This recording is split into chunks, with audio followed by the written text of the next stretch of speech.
students, now we take the next topic, effect of temperature on the rate of reaction and rate constant. Temperature का reaction के rate के ऊपर और rate constant के ऊपर क्या इफेक्ट पड़ता है। टेम्परेचर जब हम इंक्रीज करते हैं किसी भी टाइप की रिएक्शन हो, चाहे हमारे पास एंडोथर्मिक रिएक्शन हो या एक्सोथर्मिक रिएक्शन हो, when we increase the temperature the rate of reaction and rate constant both increase. Temperature increase करने से रिएक्शन का रेट भी इंक्रीज हो जाता है और रेट कांस्टेंट भी इंक्रीज होगा। अब रेट कांस्टेंट जो रेट कांस्टेंट है वो टेम्परेचर इंक्रीज करने से इंक्रीज होगा, बट अब तक हम क्या पढ़ रहे थे, कंसंट्रेशन का इफेक्ट पढ़ रहे थे, लेकिन कंसंट्रेशन चेंज करने से रेट कांस्टेंट क्या रहता है, कांस्टेंट रहता है। यानी कि रेट कांस्टेंट के ऊपर रिएजेंट की कंसंट्रेशन का कोई इफेक्ट नहीं पड़ता, बट टेम्परेचर का रेट कांस्टेंट के ऊपर इफेक्ट पड़ता है।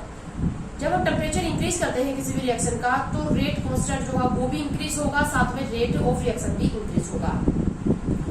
तो जो क्वांटिटेटिव फैक्टर, टेम्परेचर का जो क्वांटिटेटिव फैक्टर है कि हमने इतना टेम्परेचर इंक्रीज किया तो पहले हमारे पास रेट इतना था तो अब कितना रेट इंक्रीज हो जाएगा। The quantitative effect of temperature on the rate of reaction and rate constant we will discuss it in Arrhenius equation. हमारे पास एक कंसेप्ट आएगा अर्हेनियस कंसेप्ट और अर्हेनियस इक्वेशन, वो हमें बताएगा टेम्परेचर का क्वांटिटेटिव इफेक्ट रेट और रेट कांस्टेंट पर। अब हम एक थ्योरेटिकल, यहाँ पर हमारे पास एक कॉन्सेप्ट है थ्योरेटिकल कॉन्सेप्ट, कोलिजन थ्योरी और ट्रांजिशन स्टेट थ्योरी। ये हमें क्या करते हैं, थ्योरेटिकल टेम्परेचर का effect, theoretical explain the effect of temperature on the rate constant and rate of reaction. ठीक है, तो हम सबसे पहले पढ़ेंगे कोलिजन थ्योरी और ट्रांजिशन स्टेट थ्योरी। इसका जस्ट एग्जाम में क्या होता है, right A short note on collision theory, ऐसे आ जाता है। कोलिजन थ्योरी के ऊपर एक नोट लिखो, तो आपको ये कोलिजन थ्योरी के जो मैं पॉइंट्स बता रही हूँ ये आपको नोट करने, बहुत ही आसान सी है ये। इसको समझने के बाद हम आगे का जो कॉन्सेप्ट है इस कॉन्सेप्ट उसको आसानी से समझ पाएंगे।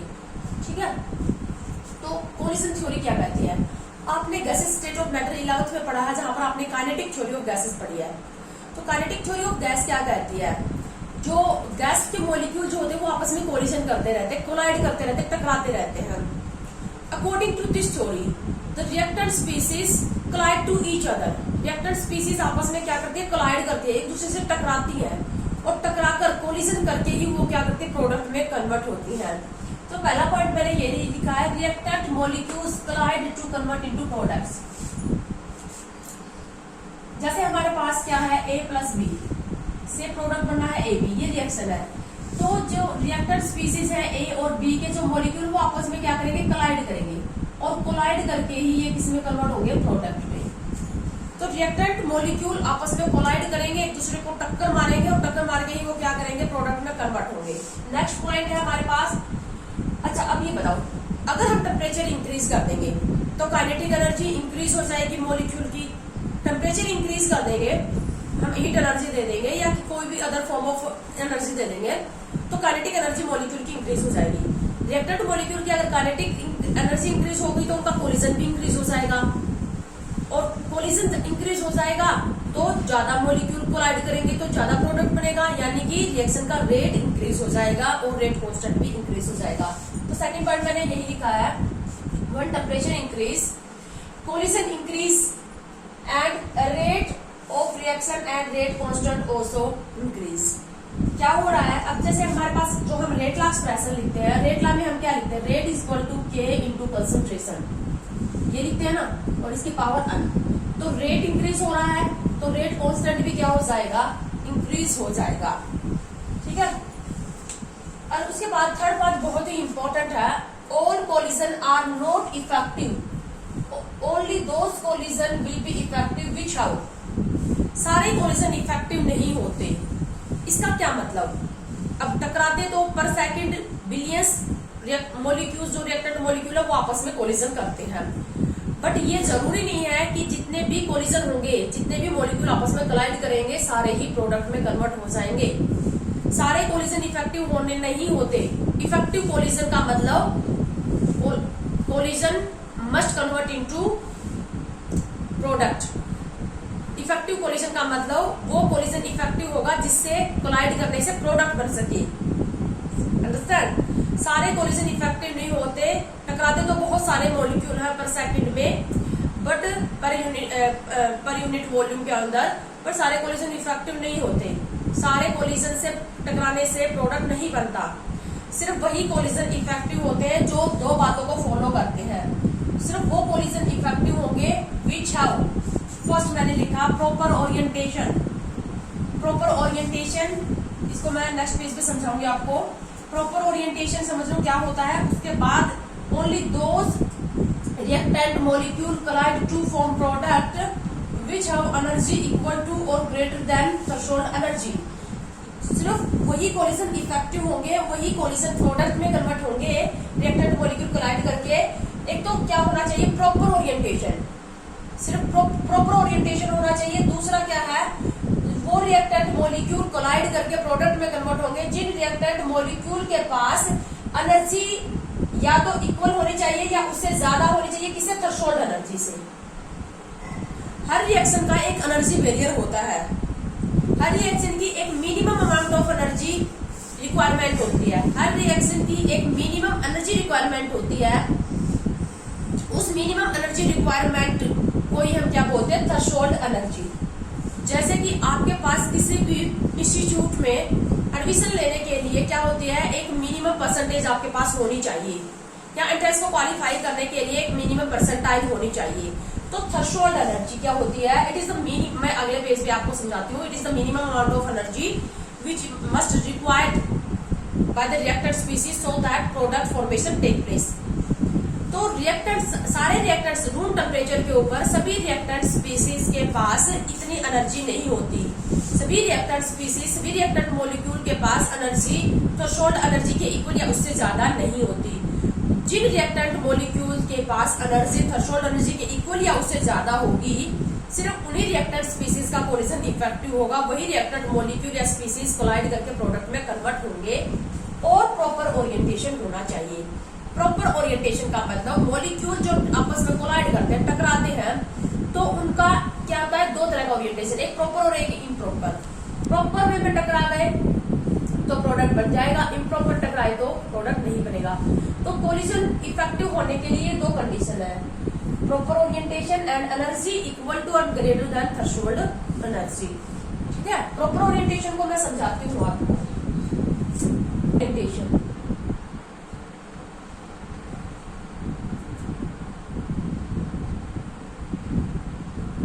प्रॉपर ओरिएंटेशन, सपोज करो हमारे पास एक रिएक्शन है A plus AB to form A two B, ये रिएक्शन है। प्रॉपर ओरिएंटेशन, जैसे हमारे पास ये है A मॉलिक्यूल और ये है हमारे पास AB मॉलिक्यूल। AB जो कंपाउंड उसका मॉलिक्यूल है AB मॉलिक्यूल।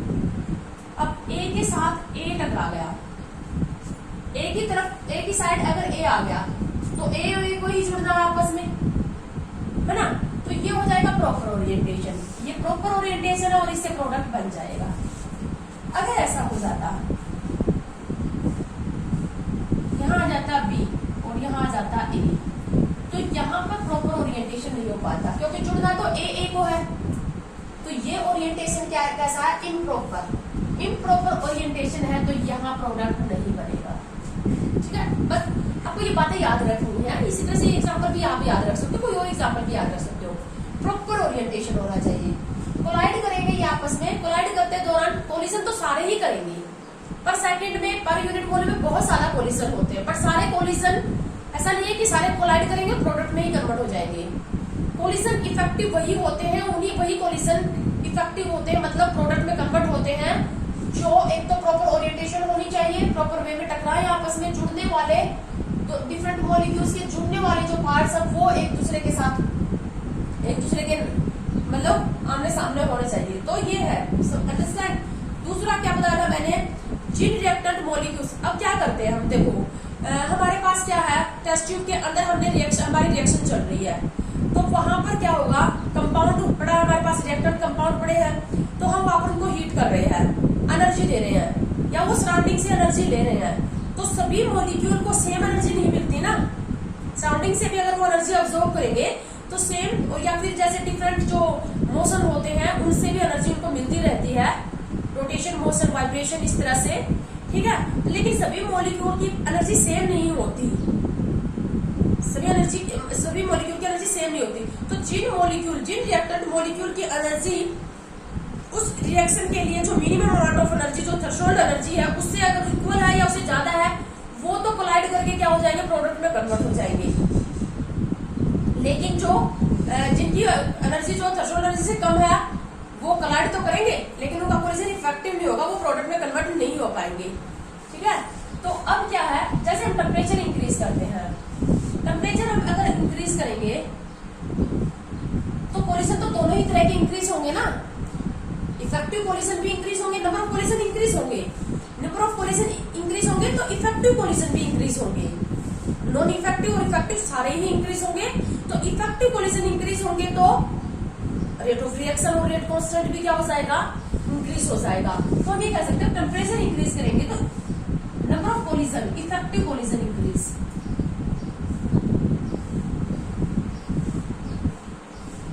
इफेक्टिव कोलिजन क्या हो जाएगा, इंक्रीज हो जाएगा।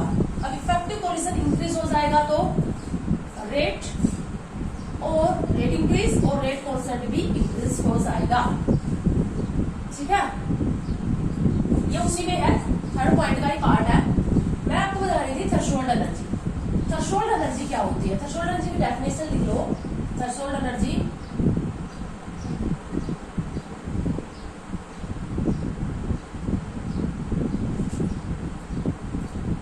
इसको हम ई थ्रेशोल्ड से रिप्रेजेंट कर देते हैं। Threshold energy, it is the minimum energy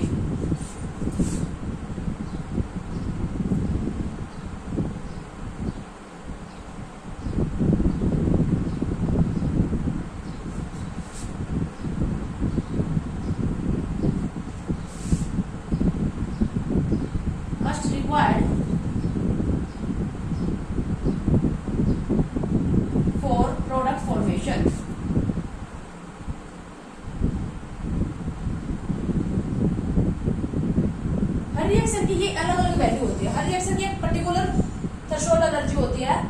अगर उस रिएक्शन के रिएक्टेंट स्पीसीज के पास एनर्जी, इतनी एनर्जी तो होनी चाहिए, कम से कम रिएक्टेंट स्पीसीज के पास इतनी एनर्जी तो होनी ही चाहिए, तभी वो प्रोडक्ट की फॉर्मेशन वहां पर हो पाएगी। ठीक है, तो सिर्फ वो रिएक्टेंट स्पीसीज, उन्हीं रिएक्टेंट स्पीसीज का कोलिजन इफेक्टिव होगा, वही रिएक्टेंट स्पीसीज कोलाइड करके प्रोडक्ट में कन्वर्ट होंगे जिनकी एनर्जी इक्वल या तो थ्रेशोल्ड एनर्जी इक्वल या ज्यादा होगी। तो अब तुमसे क्या हो जाए, अगर क्वेश्चन पूछ लिया जाए, explain the quantitative effect of temperature on the rate of reaction of rate constant. अगर क्या हो तुम्हारे पास qualitative effect, theoretical effect, explain the theoretical effect of temperature on the rate of reaction. तो उसको तुम एक तो ये जो मैंने पॉइंट्स बताए ये सब लिखोगे, कोलिजन थ्योरी से एक्सप्लेन कर दोगे। ठीक है, दूसरा हमारे पास एक बोल्ट्जमैन डिस्ट्रीब्यूशन कर्व है। Boltzmann distribution curve, it can explain the theoretical effect of temperature on the rate of reaction. Boltzmann distribution curve की हेल्प से हम समझेंगे टेम्परेचर इंक्रीज करने से रेट ऑफ रिएक्शन इंक्रीज क्यों हो जाता है, थ्योरेटिकल एक्सप्लेनेशन है। तो बोल्ट्जमैन डिस्ट्रीब्यूशन कर्व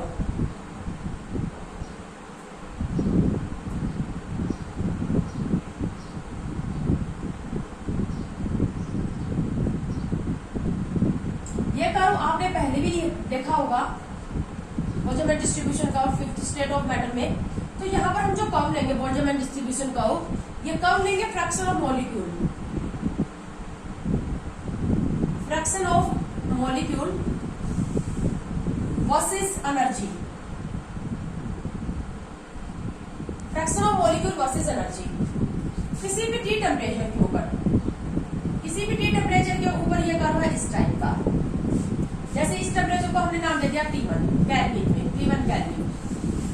अब हमने क्या किया, टेम्परेचर इंक्रीज किया, तो इंक्रीज टेम्परेचर, जैसे हमने टेम्परेचर ले लिया T2 केल्विन और T2 greater than T1 kelvin. तो अगर हम टेम्परेचर इंक्रीज करेंगे तो ये जो कर्व होगा ये एक तो क्या हो जाएगा, डाउनवर्ड एंड अपवर्ड शिफ्ट हो गया, डाउनवर्ड चला गया एंड अपवर्ड चला गया, अपवर्ड शिफ्ट हो गया। कर्व का ये जो पीक है ये किसको दिखाता है, those fraction of molecule was energy not very high, neither very high, not very low. यहाँ पर जो एनर्जी है, यहाँ पर जो रिएक्टेंट स्पीसीज है, यहाँ पर जो फ्रैक्शन ऑफ मॉलिक्यूल है, इनकी एनर्जी बहुत ज्यादा कम भी नहीं है और बहुत ज्यादा हाई भी नहीं है। और ये सपोज करो ये जो पॉइंट है यहाँ पर, यहाँ है ई थ्रेशोल्ड, यहाँ है थ्रेशोल्ड एनर्जी। हर पर्टिकुलर किसी पर्टिकुलर रिएक्शन के लिए यहाँ पर क्या है, ये थ्रेशोल्ड एनर्जी है। किसी भी रिएक्शन की एनर्जी बैरियर भी कह सकते हो इस थ्रेशोल्ड एनर्जी को, एनर्जी बैरियर ही है ये, ठीक है। तो अब क्या हुआ, ये रूम टेम्परेचर के ऊपर है, उन मॉलिक्यूल का फ्रैक्शन जिनकी एनर्जी बहुत ज्यादा हाई नहीं है, बहुत ज्यादा लो नहीं है, वो तो कम हो गई। बट यहाँ पर देखो हमारे पास काम की चीज क्या है, इफेक्टिव कोलिजन। पहले हमारे पास ये जो इतने फ्रैक्शन ऑफ मॉलिक्यूल थे, उनकी एनर्जी थ्रेशोल्ड एनर्जी से, यहाँ पर पहले हमारे पास ये इतने मॉलिक्यूल थे, ये यहाँ पर ये इतना फ्रैक्शन था, यहाँ पर फ्रैक्शन ऑफ मॉलिक्यूल तुम्हें दिखाई दे रही है, फ्रैक्शन की हाइट है, ये फ्रैक्शन ऑफ मॉलिक्यूल, बल्कि मैं यहाँ पर लगाऊंगी, ये फ्रैक्शन ऑफ मॉलिक्यूल थे, ये फ्रैक्शन ऑफ मॉलिक्यूल, इतना फ्रैक्शन जो था उन्हीं के पास क्या थी, उनकी एनर्जी थ्रेशोल्ड एनर्जी के इक्वल या उससे ज्यादा थी T1 टेम्परेचर के ऊपर। बट हमने टेम्परेचर इंक्रीज किया तो ये देखो, ये फ्रैक्शन देखो, ये फ्रैक्शन इंक्रीज नहीं हो गया, यहाँ पर अब फ्रैक्शन यहाँ आ गया। When we increase the temperature, then those fraction increase was energy equal to greater than threshold energy, ठीक है ना।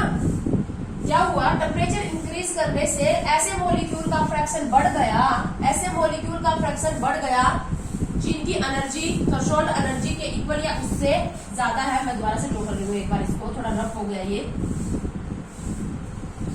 आपको इसी तरह से इसको ड्रॉ करना है।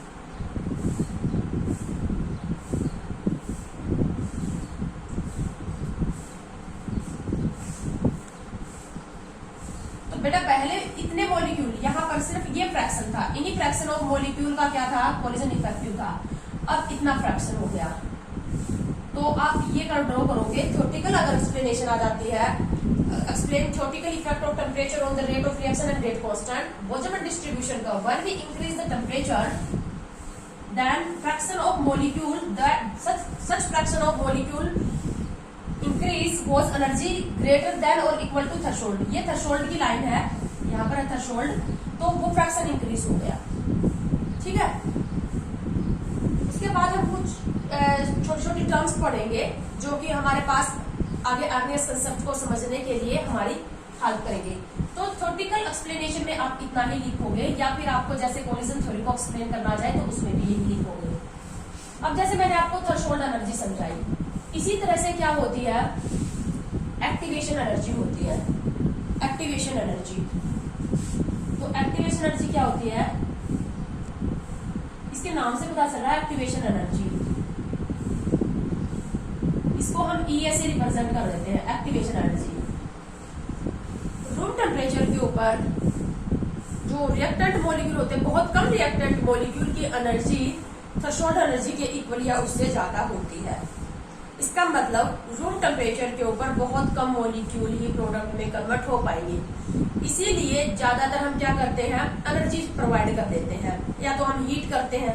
तुमने भी देखा होगा लैब के अंदर जब हम एक्सपेरिमेंट कर रहे होते हैं तो ज्यादातर हम क्या करते हैं, हीट करते हैं, तो हीट एनर्जी देंगे या कुछ कोई दूसरी फॉर्म ऑफ एनर्जी देते हैं, ज्यादातर रिएक्शन को करवाने के लिए। क्योंकि रूम टेम्परेचर के ऊपर बहुत कम रिएक्टेंट मॉलिक्यूल की एनर्जी थ्रेशोल्ड एनर्जी की इक्वल होती है। तो जो सराउंडिंग से ऑब्जर्व करते हैं, रिएक्टेंट मॉलिक्यूल सराउंडिंग से जो एनर्जी ऑब्जर्व करेंगे, सराउंडिंग से जो एनर्जी लेंगे, सो दैट उनकी एनर्जी थ्रेशोल्ड एनर्जी के इक्वल या उससे ज्यादा हो जाए। तो जितनी एनर्जी रिएक्टेंट स्पीसीज ने सराउंडिंग से ऑब्जर्व की है अपनी एनर्जी को थ्रेशोल्ड एनर्जी या के इक्वल करने के लिए, वो एनर्जी ही क्या कहलाती है, एक्टिवेशन एनर्जी। मतलब रिएक्टेंट स्पीसीज को एक्टिवेट करने के लिए चाहिए ना ये एनर्जी, एक्टिवेट का मतलब प्रोडक्ट में कन्वर्ट होने के लिए। तो रिएक्टेंट स्पीसीज को एक्टिवेट करने के लिए जो एनर्जी सराउंडिंग से हम देते हैं, हम जो एक्स्ट्रा एनर्जी देते हैं, वही क्या कहलाती है, activation energy. Energy absorb, it is the energy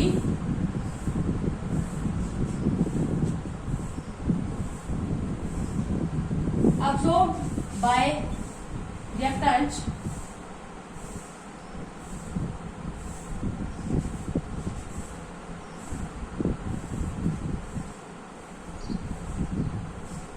so that their energy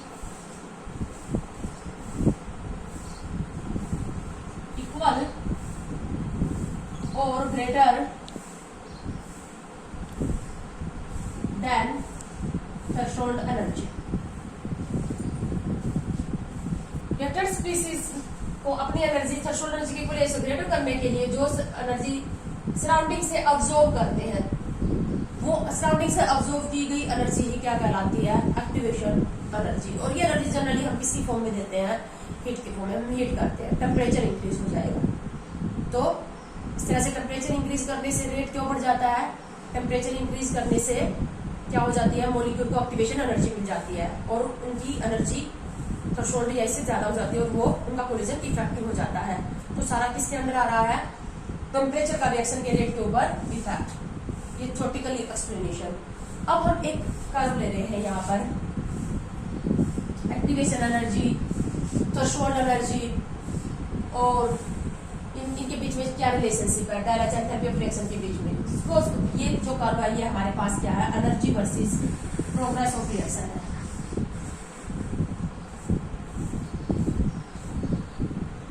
energy versus progress of reaction. Suppose करो हमारे पास यहाँ पर ये रिएक्टेंट, हम एक रिएक्शन ले लेते हैं A प्लस AB से क्या बन रहा है? A2B। इस रिएक्शन का कर्व ले रहे हैं, ये energy versus progress of reaction. यहाँ पर ये जो एनर्जी है ये हमारे पास रिएक्टेंट है। रिएक्टेंट कौन कौन है हमारे पास? A plus AB। तो रिएक्टेंट स्पीसीज की एनर्जी है ये, ठीक है। और सपोज करो ये हमारे पास जो एनर्जी है ये है प्रोडक्ट की एनर्जी। प्रोडक्ट हमारे पास क्या बन गए? A2B।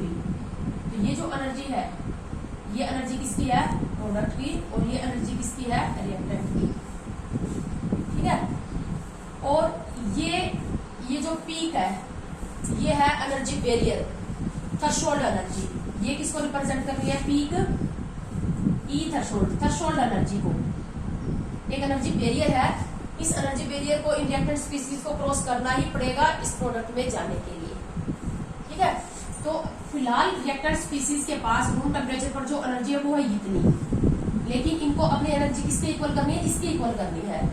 मिनिमम इतनी एनर्जी होनी ही चाहिए, तभी ये क्या होंगे? प्रोडक्ट में कन्वर्ट होंगे। तो फिलहाल एनर्जी है इतनी और चाहिए इतनी। तो अब ये यही से होते हुए जब इनकी एनर्जी इसके इक्वल हो जाएगी तो ही ये किसमें कन्वर्ट होंगे? प्रोडक्ट में कन्वर्ट होंगे। इसको एनर्जी प्रोफाइल डायग्राम भी बोलते हैं, एनर्जी प्रोफाइल डायग्राम, ठीक है। तो इतनी एनर्जी इन्होंने क्या की? अब्सॉर्ब की। इतनी ही थी, यहां तक थी रिएक्टेंट स्पीसीज के पास तो एनर्जी। तो इतनी एनर्जी अब्सॉर्ब की ना, ये एनर्जी अब्सॉर्ब की। तो ये जो एनर्जी अब्सॉर्ब की इन्होंने सराउंडिंग से हमने दी इनको, तो वो एनर्जी क्या कहलाएगी? ये एक्टिवेशन एनर्जी। ये कहलाएगी EA, एक्टिवेशन एनर्जी। ये थ्रेशोल्ड एनर्जी है, एक्टिवेशन एनर्जी। स्टार्टिंग में रिएक्टेंट स्पीसीज के पास इतनी एनर्जी थी, ठीक है। अब ये जो एनर्जी का जो डिफरेंस है, रिएक्टेंट और प्रोडक्ट की एनर्जी का जो डिफरेंस है वो इतना है। यहां से देख लो चाहे यहां से देख लो, ये है रिएक्टेंट और प्रोडक्ट की एनर्जी का डिफरेंस। और इसको हम क्या बोलते हैं? Del H. ये जो डिफरेंस इसको हम बोलते हैं डेल एच। डेल एच जो होता है वो enthalpy of product minus enthalpy of reactant, आपको पता है, ठीक है। फिलहाल तुम मुझे बताओ डेल एच की वैल्यू पॉजिटिव है या नेगेटिव? यानी कि ये जो प्रोफाइल है ये एंडोथर्मिक रिएक्शन का है या एक्सोथर्मिक रिएक्शन का है? सबको पता है अगर डेल एच नेगेटिव आता है तो एक्सोथर्मिक रिएक्शन और डेल एच पॉजिटिव आएगा तो एंडोथर्मिक। कौन सी ज्यादा है? एनर्जी, प्रोडक्ट की एनर्जी ज्यादा है। देखो इधर एनर्जी इंक्रीज हो रही है तो प्रोडक्ट की एनर्जी ज्यादा है। यहाँ पर भी दिखाई दे रही है रिएक्टेंट की एनर्जी, तो यहाँ प्रोडक्ट की एनर्जी रिएक्टेंट से ज्यादा है। तो EP is greater than ER। तो यहाँ से साइन कौन सा आ जाएगा? पॉजिटिव। और डेल एच अगर पॉजिटिव आ जाता है तो रिएक्शन कैसी होती है? एंडोथर्मिक। मतलब ये प्रोफाइल किसके लिए? एंडोथर्मिक। उसी के बाद जस्ट हम एक्सोथर्मिक के लिए भी ड्रॉ करेंगे, एंडोथर्मिक का है, ठीक है।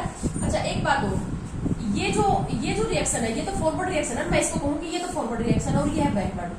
A प्लस AB का A to B में कन्वर्ट होना, ये तो फॉरवर्ड रिएक्शन है। तो मैं इसको बोल दूं EAF। ये जो एक्टिवेशन एनर्जी है, ये activation energy for forward reaction है, फॉरवर्ड डायरेक्शन, EAF। EF क्या हो गया, चाहे कोमा लगा लो बीच में या वैसे ही रिप्रेजेंट कर दो, activation energy for forward reaction, forward direction या रिएक्शन आप बोल सकते हो, ठीक है। अगर बैकवर्ड रिएक्शन, अगर A टू B को वापस A प्लस AB में कन्वर्ट होना है तो इनको भी तो इस बैरियर को क्रॉस करना पड़ेगा ना, इस बैरियर को, तो इस बैरियर को ये क्रॉस करेंगे देन ही ये किसमें कन्वर्ट होंगे, वापस रिएक्टेंट में। तो इतनी एनर्जी इनको भी चाहिए बैकवर्ड डायरेक्शन में जाने के लिए। तो ये जो एक्टिवेशन एनर्जी होगी ये होगी EAB, activation energy for backward, ये बैकवर्ड रिएक्शन के लिए, ठीक है। अब तुम ये देखो, ये इतनी एक्टिवेशन एनर्जी है बैकवर्ड के लिए और ये इतनी एक्टिवेशन एनर्जी है फॉरवर्ड के लिए। इनका जो डिफरेंस है, यहां ले जाओ ना इसको, इनका जो डिफरेंस है वो इतना ही है ना, डेल एच के इक्वल ही। तो डेल एच एक और फॉर्मूले से हम यहाँ पर निकालेंगे, डेल एच जो होगा वो किस किसका डिफरेंस है, activation energy of forward minus activation energy of backward, ऐसे भी निकालेंगे हम डायरेक्ट, ठीक है। Enthalpy of reaction, enthalpy of reaction, activation energy of forward minus activation energy of backward. अब यहाँ से भी तुम देख सकते हो डेल एच पॉजिटिव आएगा, क्योंकि फॉरवर्ड रिएक्शन की एक्टिवेशन एनर्जी ज्यादा है बैकवर्ड के कंपेयर में, क्योंकि रिएक्टर के पास ऑलरेडी एनर्जी कम थी, प्रोडक्ट के पास तो ज्यादा थी, तो इनको कम एक्टिवेशन एनर्जी की जरूरत पड़ी, इनको ज्यादा की जरूरत पड़ी। तो यहाँ EF ग्रेटर देन है EAB से, तो यहाँ से भी डेल एच का साइन कैसा आएगा, पॉजिटिव, यानी एंडोथर्मिक रिएक्शन है। एक बात और, यहाँ पर एक टर्म और लिखनी है, transition state, TS, transition state लिख लो पहले, मैं बाद में समझाती हूँ ये क्या है ट्रांजिशन स्टेट। ट्रांजिशन स्टेट ये बिल्कुल यहाँ पर पीक पे बनेगी, करो के पीक पे बनेगी ट्रांजिशन स्टेट। ट्रांजिशन स्टेट एक ऐसी स्टेट है जिसमें क्या होते हैं, अब क्या होंगे, ओल्ड बॉन्ड ब्रेकडाउन होने स्टार्ट हो जाएंगे। ऐसा नहीं है कि एकदम से ओल्ड बॉन्ड ब्रेकडाउन हो गए और न्यू बॉन्ड, आपको पता है रिएक्शन में क्या होता है, ओल्ड बॉन्ड ब्रेकडाउन होते हैं और न्यू बॉन्ड बनते हैं। तो जहां पर ओल्ड बॉन्ड पूरी तरह से ब्रेकडाउन नहीं हुए हुए होते हैं और न्यू बॉन्ड पूरी तरह से बन नहीं रहे हुए होते हैं, ये तो देखो न्यू बॉन्ड बन रहा है और ये A और B का जो है ओल्ड बॉन्ड ब्रेकडाउन हो रहा है, तो मतलब एक बीच की स्टेज है, ना ही तो पूरी तरह से न्यू बॉन्ड बना है और ना ही ओल्ड बॉन्ड ब्रेकडाउन हुआ है। तो ऐसी स्टेट क्या कहलाएगी, ट्रांजिशन स्टेट। और ये जो ट्रांजिशन स्टेट में ये जो मॉलिक्यूल बनेगा ना, इसको एक्टिवेटेड मॉलिक्यूल भी बोल देते हैं, मतलब एक कॉम्प्लेक्स बन गया, ये एक मॉलिक्यूल बन गया, इस मॉलिक्यूल को, इस कॉम्प्लेक्स को हम क्या बोलेंगे, एक्टिवेटेड मॉलिक्यूल या activated complex. Transition state, old bond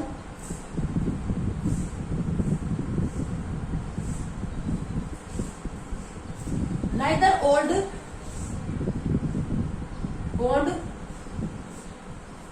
broken and nor new bonds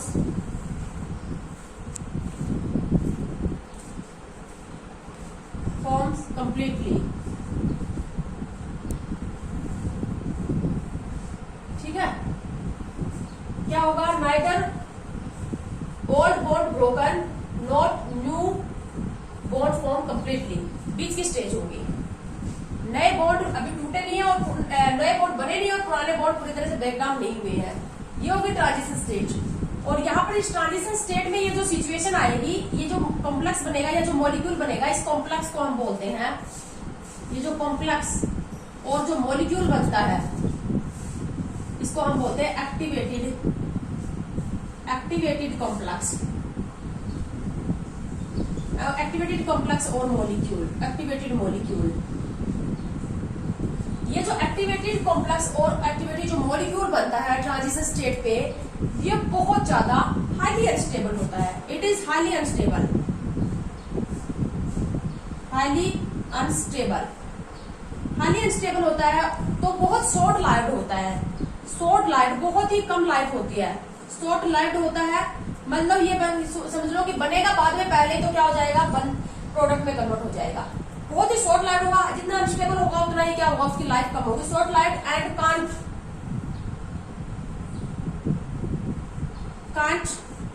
isolate, from reaction mixture.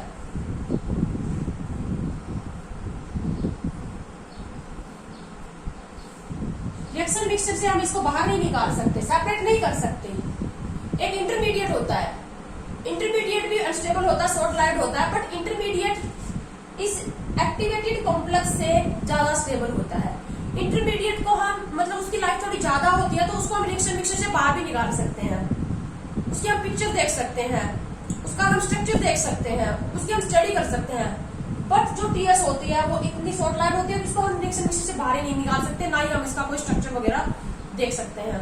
ठीक है, तो यहाँ पर ये हमारे पास एनर्जी प्रोफाइल डायग्राम हो गया। सबके बीच में डिफरेंस पता चल गया होगा। डेल एच, जो डेल एच होता है मैंने लास्ट में लिखा था, activation energy of backward minus forward minus activation energy of backward.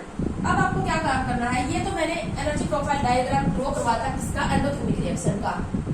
अब आपको क्या करना है, सेम ऐसा ही एनर्जी प्रोफाइल डायग्राम ड्रॉ करना है एक्सोथर्मिक रिएक्शन के लिए। एंडोथर्मिक के लिए कर दिया, एक्सो में क्या करोगे, रिएक्टेंट की एनर्जी ज्यादा होगी, प्रोडक्ट की एनर्जी कम होगी, तो ये कम होगी ये ज्यादा होगी।